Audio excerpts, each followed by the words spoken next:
জাতীয় বন্ধুগণ, আজকের জাতীয় মহাসমাবেশে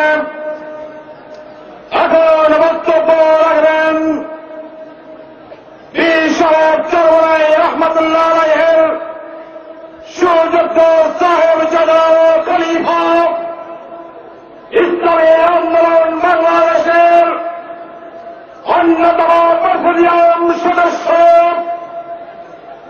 আজকের এই জাতীয় মহাসমাবেশে বাস্তবায়ন কমিটির সংগ্রামী আহ্বায়ক হযরত মাওলানা মুফতি সৈয়দ মোহাম্মদ ফয়জুল করিম, হযরত মাওলানা মুফতি সৈয়দ মোহাম্মদ ফয়জুল করিম।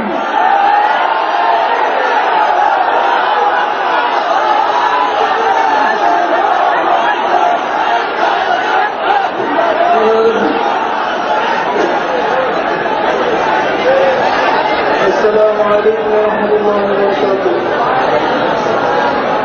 إن الحكم إلا لله. اللهم صل على محمد وعلى آل محمد.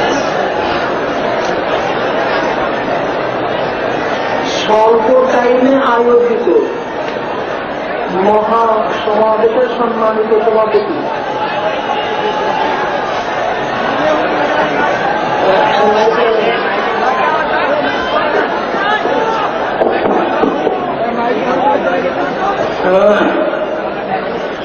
ঠিক আছে। এবার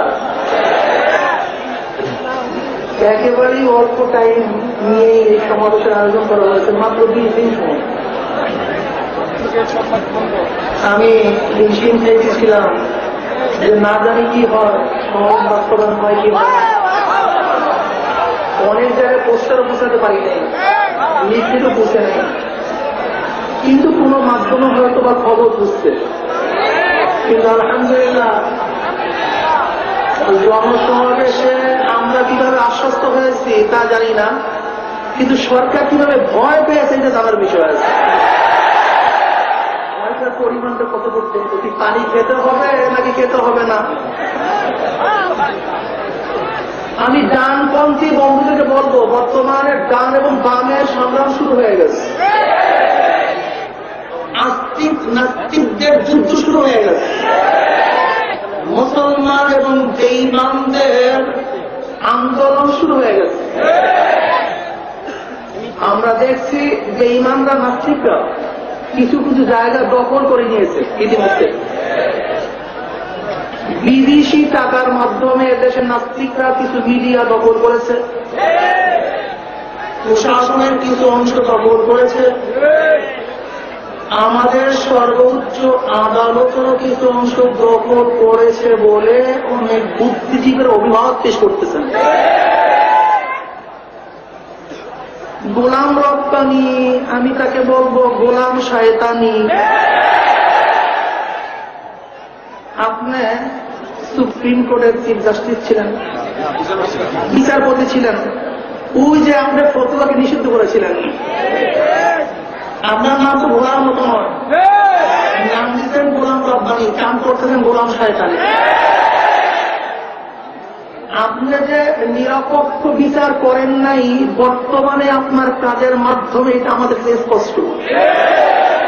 আপনার নাস্তিকদের পক্ষের শক্তি, আপনার মুসলমানদের বিরোধের শক্তি, ঠিক না? আজীবকারী ব্যাপার। নাস্তিকরা নাস্তিক্য মতবাদ প্রচার প্রকাশ করতে, মুসলমানদের বিরুদ্ধে কটূক্তি করতে তাদের মুখের মধ্যে লাগাম নাই, সংকুচিত করে না, সংকোচ করে না, সংকুচিত হয় না।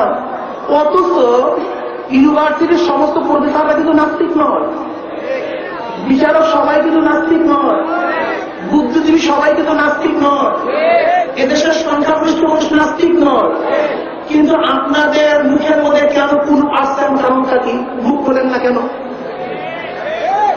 যেই সমস্ত জায়গাগুলি নাস্তিকরা দখল করছে, মুসলমানদেরকে সেই সমস্ত জায়গাগুলিকে উদ্ধার করতে হবে।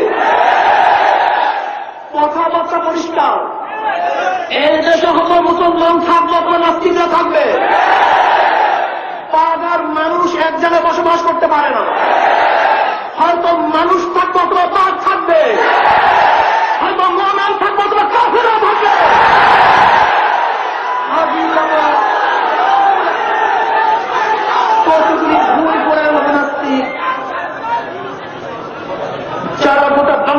20,000 ভোট পায় না, জনগণ থেকে বিচ্ছিন্ন।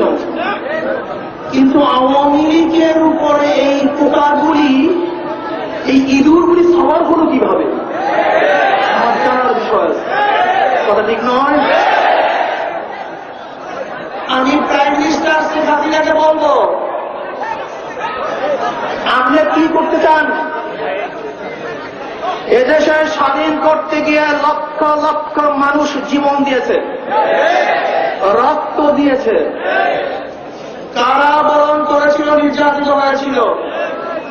আপনি কি ইসলামের যুদ্ধে আইন পাশ করে দেশটাকে রক্তের হোলিখানে সৃষ্টি করতে চান?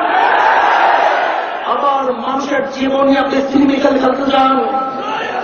আপনি জানেন প্রধান সাহেব বলেছেন 1 নম্বর সংকেত, শেখ হাসিনা আপনি সাগর দেখেছেন, সাগরের গভীরতা দেখেন নাই। আপনি পাহাড় দেখেছেন, পাহাড়ের ওজন দেখেন নাই।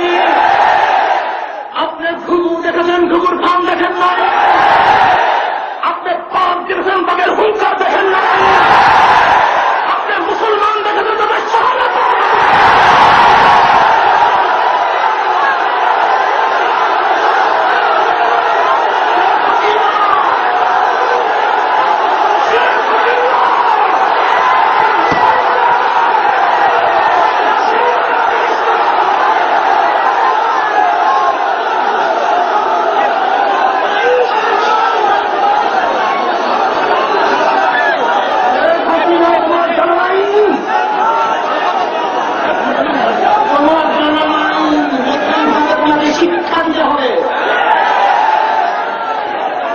আমরা ভেসে আসি নাই। এদেশের মানুষ আপনার বাবার নাম জানে, কিন্তু আপনার দাদার নাম জানে না। বাংলাদেশের মানুষ আমার বাবার নাম জানে, আমার দাদার নাম জানে। আপনি কি ভেবেছেন বাংলাদেশ থেকে ইসলাম উৎখাত করবেন?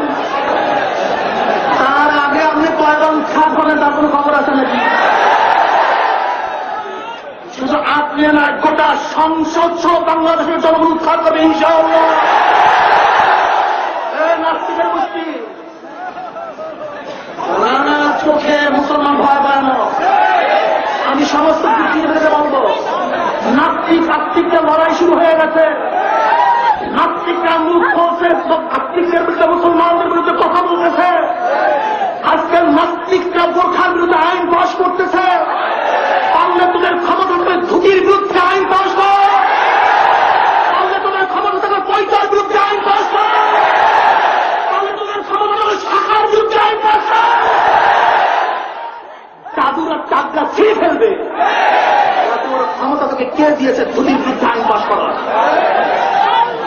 মুসলমানের দেশের কোরআনের বিরুদ্ধে আইন পাশ করবে, আর কিছু কিছু আলেমরা তাদেরকে সাপোর্ট করবে, কিছু কিছু বুদ্ধিজীবীরা তাদেরকে পাশে নিয়ে আন্দোলন করবে, সমঝোতা করবে। আবার বিএনপি মনে করতেছে যতই আন্দোলন হোক না কেন ফান্ড তো আমাদের কাছেই আসবে। এই মায়ের বিরুদ্ধে লড়াই করবে, কিন্তু পুরো মুনাফিককে সাথে নেব না।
সময় চলে এসছে, ঘরে বসে থাকার সময় নেই।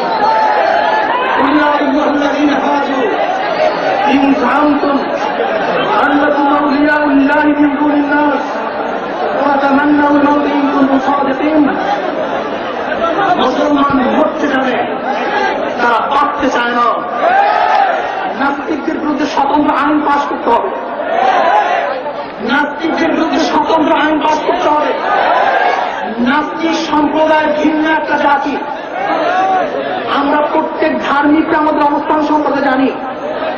আমাদের বিবাহ শাদী কিভাবে হবে, আমাদের মরদেহ দাফন করবে না দাহ করবে ধার্মিকরা জানে, তাদের মিরাজ কিভাবে বন্টন হবে ধার্মিকরা জানে। কিন্তু নাস্তিকদের বিবাহ শাদী কিভাবে হবে আমরা জানি না, ওদের মিরাজ কিভাবে বন্টন হবে আমরা জানি না, ওদের মরদেহ কি আগুনে পুড়িয়ে দেওয়া হবে না পানিতে ভাসিয়ে দেওয়া হবে না দাফন করা হবে আমরা জানি না। আজকে ধার্মিকদের মধ্যে লুকিয়ে থাকা সমস্ত নাস্তিকদেরকে বের করতে হবে ইনশাআল্লাহ। ইনশাআল্লাহ সচেতন থাকুন, সজাগ থাকুন। আমাদের আমির যখন আমাদেরকে চাপ দিলে ওলাকিন মুকাদুল ইয়ামিনিকা ওয়া শিমালিকা বাইনা যাকা খালফাকা, আমরা তার ডান দিকে লড়াই করব ইনশাআল্লাহ।